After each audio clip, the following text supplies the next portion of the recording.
あの日、星が降った日、それはまるで夢の景色のように、ただひたすらに美しい眺めだった。ああ、このまま僕たちの声が世界の端っこまで消えることなく届いたりしたらいいのにな。そしたらね、二人でどんな言葉を放とう、消えることない約束を二人でせーので言おう。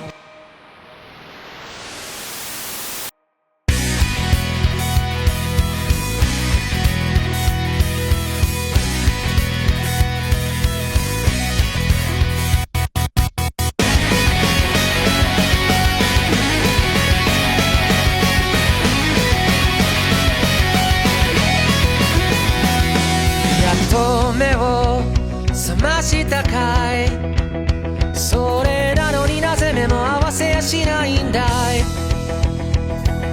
遅いよと怒る君、これでもやれるだけ飛ばしてきたんだよ。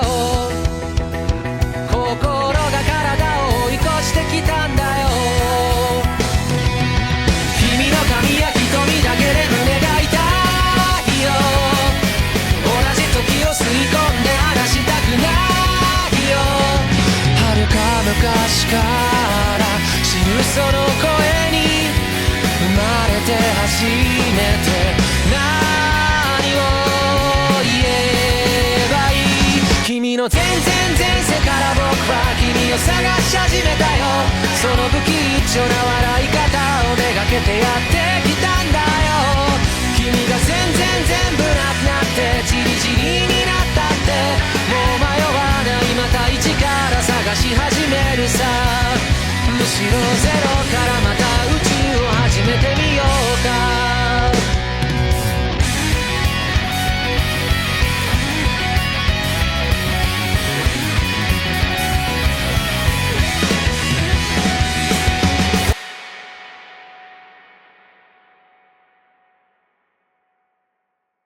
Okay, so September 22 na, pauwi na kami. 22 ba ngayon? 21?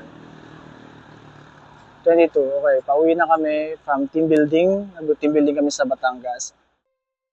So, hindi kami complete.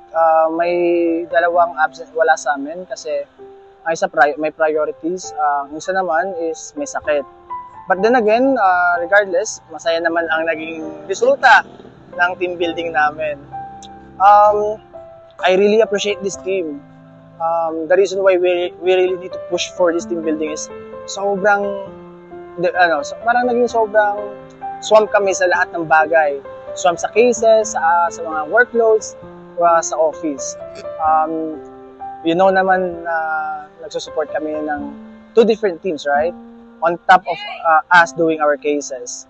So this is also like parang ano na rin, para makapagpahinga, kumbaga, makapagpahinga kami. And hindi mo na namin isipin yung work. And na-express namin yung mga dapat namin i-express or i-address para maging much better person and to be much more connected. And hopefully, hindi pa ito magiging last. And hopefully, this coming December, during Christmas. Ganun. So yeah, thanks team.